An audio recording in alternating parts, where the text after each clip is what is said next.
بسم اللہ الرحمن الرحیم۔ السلام علیکم، میں ہوں عمران احمد اور آپ دیکھ رہے ہیں میرا YouTube channel AIO audio books. پیش خدمت ہے اس کتاب کا اگلا حصہ، تو چلیے شروع کرتے ہیں۔ یہ کہانی چند ماہ پہلے مکہ سے شروع ہوئی تھی۔ یوحوا نے شرم و حجاب کے بغیر سب کو سنایا کہ وہ قریش کے 3 نامور سالاروں خالد، اکرمہ اور صفوان کو اپنے حسن و جوانی کے طلسم میں الگ الگ گرفتار کرنا چاہتی تھی۔ اس نے انہیں آپس میں ٹکرانے کی سوچی تھی، لیکن ان میں کوئی بھی اس کے ہاتھ نہ آیا۔ اس نے یہ بھی سوچا تھا کہ وہ تینوں کے دلوں میں اپنے سردار ابو سفیان کی نفرت پیدا کر دے گی، لیکن خالد پتھر ثابت ہوا۔ یوحوا نے کہا، اس نے مجھے دھتکارا نہیں، لیکن وہ دلچسپی بھی ظاہر نہ کی جس کی مجھے توقع تھی۔ میرا خیال ہے اکرمہ اور صفوان پر خالد کا ہی اثر ہے۔ یہ تینوں جنگ و جدل کے دلدادہ ہیں، اس کے سوا کچھ سوچتے ہی نہیں۔ یوحوا مایوس نہ ہوئی، اس نے اپنی کوششیں جاری رکھیں۔ خالد سے اس نے توجہ جلدی ہٹا لی، کیونکہ اس کے دماغ میں یہی ایک سودا سمایا ہوا تھا کہ مسلمانوں کو میدان میں شکست دینی ہے اور رسول اکرم صلی اللہ علیہ وآلہ وسلم کو میدان جنگ میں یا جنگی قیدی بنا کر قتل کرنا ہے، نعوذ باللہ۔ ایک روز یوحوا مکہ سے 4 میل دور ایک گاؤں میں گئی اور دن کے پچھلے پہر وہاں سے واپس چلی۔ اس کے ساتھ 2 لڑکیاں اور 3 آدمی تھے۔ وہ سب یہودی تھے اور 2 گھوڑوں والی گاڑی پر سوار تھے۔ ابھی آدھا راستہ بھی طے نہیں ہوا تھا کہ وہ صحرائی آندھی آ گئی جو ریت کے ٹیلوں کو بھی اڑا لے جاتی ہے۔ ایک تو اس کی رفتار اتنی تیز ہوتی ہے کہ تنو مند آدمی بھی پاؤں جما کر کھڑا نہیں ہو سکتا۔ اگر جسم کا کوئی حصہ ننگا رہ جائے تو ریت اتنی زور سے ٹکراتی ہے کہ کھال اترتی محسوس ہوتی ہے۔ اونٹ گھوڑے بے قابو ہو کر بھاگ اٹھتے ہیں۔ اچانک ریت کی ایک دیوار جو زمین سے آسمان تک پہنچی ہوئی تھی بڑی تیزی سے آئی اور ان یہودیوں کے گھوڑا گاڑی کو اس دیوار نے نگل لیا۔ فضا لال ہو گئی۔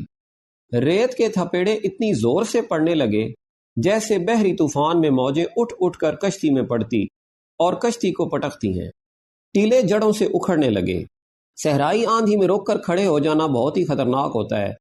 ریت اس طرح جسم سے ٹکرا کر وہیں اکٹھی ہونے لگتی ہے جیسے کوئی بیلچے سے ریت پھینک رہا ہو۔ کچھ دیر بعد وہاں ریت کی اونچی ڈھیری بن جاتی ہے اور اس میں ایک انسان دفن ہو جاتا ہے، مگر وہ زندہ رہ نہیں سکتا۔ آندھی ہمارے پہلو کی طرف سے آئی تھی، یوحوا نے سنایا۔ گھوڑے ریت سے لدے ہوئے جھکڑ برداشت نہ کر سکے اور بے لگام ہو گئے۔ انہوں نے اپنا رخ آندھی کے رخ کے عین مطابق کر لیا اور سرپٹ دوڑ پڑے۔ آگے چھوٹے بڑے گڑھے آئے۔ گھوڑا گاڑی بڑی زور سے اچھلتی ڈولتی اور بے لگام گھوڑوں کے رحم و کرم پر اڑی جا رہی تھی۔ گاڑی کے اندر اس قدر ریت آ رہی تھی کہ اپنا آپ بھی نظر نہیں آتا تھا۔ ایک جگہ گاڑی کے ایک طرف کے پہیے گڑھے میں چلے گئے یا دوسری طرف کے پہیے اونچی جگہ چڑھ گئے۔ گاڑی ایک طرف سے اتنی اوپر اٹھ گئی کہ اس کا پہلو کے بل گرنا یقینی تھا، لیکن گاڑی نہ گری۔ اسے اتنا سخت جھٹکا لگا کہ میں جو اس طرف بیٹھی تھی لڑک کر باہر جا پڑی۔ گاڑی آگے نکل گئی۔ میں کلبازیاں کھاتی گئی، سنبھل کر اٹھی اور اپنے ساتھیوں کو پکارا، مگر آندھی کے زناٹوں اور اس کی چیخوں میں اپنی آواز مجھے بھی مشکل سے سنائی دے رہی تھی۔ میرے ساتھ گاڑی میں جو بیٹھے تھے انہوں نے شاید مجھے گرتے نہیں دیکھا تھا۔ اگر دیکھا تھا تو ان میں سے کسی نے بھی اتنی ہمت نہ کی کہ میرے پیچھے کود آتا تاکہ میں تنہا نہ رہتی۔ میں اتنی خوف زدہ کبھی نہیں ہوئی تھی اور میں ایسی خوفناک آندھی میں بھی کبھی نہیں پھنسی تھی۔ آندھی میں کچھ نظر نہیں آتا تھا، میرے نیچے کوئی راستہ نہیں تھا۔ مجھے یہ بھی معلوم تھا کہ گھوڑے صحیح راستے سے ہٹ کر نہ جانے گاڑی کو کس طرف لے آئے تھے۔ میں چہرے پر کپڑا ڈالے آندھی کے رخ میں جا رہی تھی، پاؤں جمتے نہیں تھے۔ یوحوا کو آندھی دھکیلتی لے جا رہی تھی۔ اچانک آندھی کی چیخیں بہت ہی بلند اور ڈراؤنی ہو گئیں۔ یوحوا پہلے نیچے گئی۔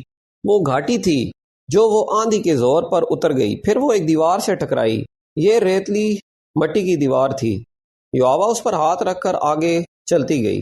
یہ نشیبی جگہ تھی جس میں مٹی کے ٹیلے اور ٹونڈ مونڈ سے صحرائی درخت بھی تھے۔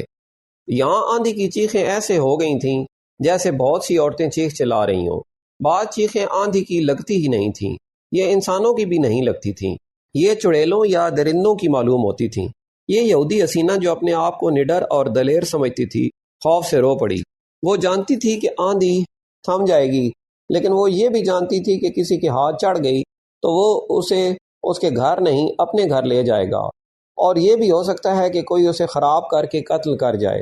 رات آ رہی تھی، بھیڑیوں کا خطرہ الگ تھا، کوئی اور خطرہ نہ ہوتا تو یہ خطرہ موجود تھا کہ وہ مکہ کے راستے سے بھٹک آئی ہے۔ صحرا میں راستے کی تلاش ناممکن ہوتی ہے۔ بھٹکے ہوئے مسافر کا انجام موت ہوتا ہے، وہ تھکن سے نہیں پیاس سے مرتا ہے۔ اسے اونٹ کے بڑبڑانے کی آواز آئی، اس کی دہشت زدگی بڑھ گئی، لیکن اسے آندھی کی آواز سمجھ کر اس نے دل کو تسلی دے لی۔ اسے کچھ بھی نظر نہیں آ رہا تھا۔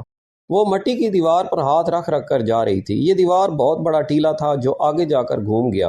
اونٹ کی آواز ایک بار پھر سنائی دی۔ اب یہ آواز بہت قریب سے آئی تھی، اتنی قریب سے کہ یوحوا رک کر پیچھے ہٹ آئی۔ اب اسے شک نہ رہا، یہ اونٹ کی ہی آواز تھی۔ اونٹ اکیلا نہیں ہو سکتا تھا، 2-3 آدمیوں کا وہاں ہونا ضروری تھا۔ یہ آدمی اس کے ہمدرد تو نہیں ہو سکتے تھے۔ وہ گناہ اور بدی کا دور تھا۔ یوحوا نے وہاں سے بھاگنے کا ارادہ کیا، لیکن کس طرف؟ کہاں؟ وہاں کوئی پناہ نہیں تھی۔ آندھی ٹیلوں اور خشک درختوں کے درمیان سے گزر کر ہیبت ناک چیخیں پیدا کر رہی تھی۔ یوحوا کے پاؤں جیسے زمین نے جکڑ لیے تھے۔ اسے اپنے ان آدمیوں پر غصہ آنے لگا جن کے ساتھ وہ گھوڑا گاڑی میں جا رہی تھی۔ انہیں اتنا بھی پتہ نہ چلا کہ وہ گاڑی سے گر گئی ہے۔ کوئی طاقت تھی جو اسے دھکیل کر ایک طرف لے گئی۔ وہاں سے دیوار کی طرح سیدھا کھڑا ٹیلا اندر کو چلا گیا تھا۔ یہ بڑی اچھی اوٹ تھی، وہ آندھی کے تھپیڑوں سے محفوظ ہو گئی۔ وہاں 3-4 گز دور تک وہ دیکھ بھی سکتی تھی۔ اسے اونٹ نظر نہیں آ رہا تھا۔ دیوار کے ساتھ ساتھ وہ اندر گئی تو ایک غار کا دانہ دکھائی دیا، لیکن اس نے اندر جانے کی جرأت نہ کی۔ وہ رک گئی۔ اندر آ جاؤ، اسے ایک آدمی کی آواز سنائی دی۔ باہر کیوں کھڑے ہو بھائی، اندر آ جاؤ۔ یوحوا کی بے اختیار چیخ نکل گئی اور وہ پیچھے کو دوڑی۔ جو ہی وہ اس اوٹ سے باہر نکلی، آندھی نے اس پر اس طرح ریت پھینکی جیسے کسی نے بیلچے سے پھینکی ہو۔ یوحوا گھبرا کر پیچھے ہٹی۔ ایک آدمی جو پیچھے سے آیا تھا اس کے سامنے آن کھڑا ہوا۔ اوہ، تم عورت ہو؟ اس آدمی نے پوچھا۔ اکیلی ہو؟ تم اکیلی نہیں ہو سکتی، میرے ساتھ 4 آدمی ہیں۔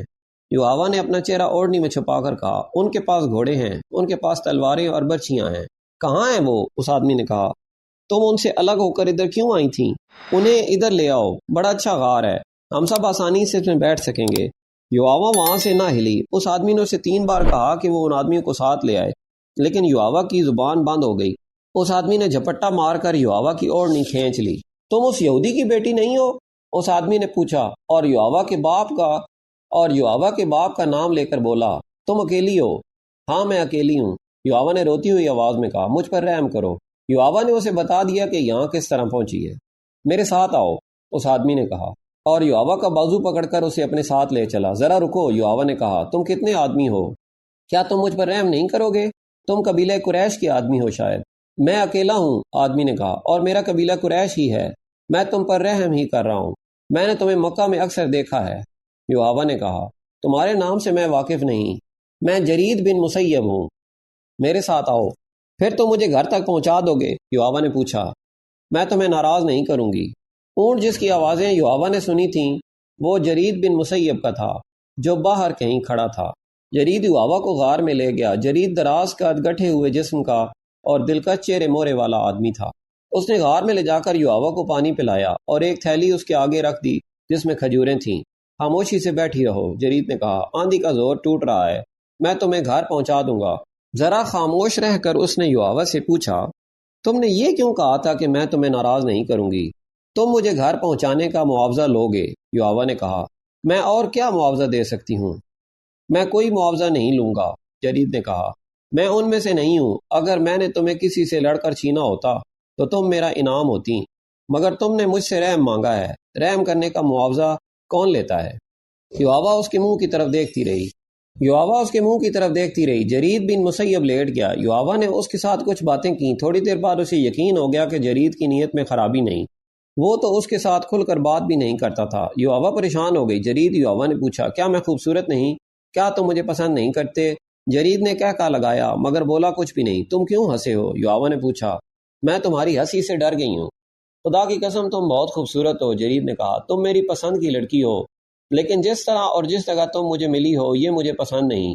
میری مردانگی کو مت للکارو، تمہارا جسم مجھے بہت اچھا لگتا ہے، لیکن میرے دیوتا مجھ پر لعنت بھیجیں گے کہ میں نے مصیبت میں پھنسی ہوئی لڑکی کا ہاتھ پکڑا اور اس کے جسم کو اپنا انعام سمجھ لیا۔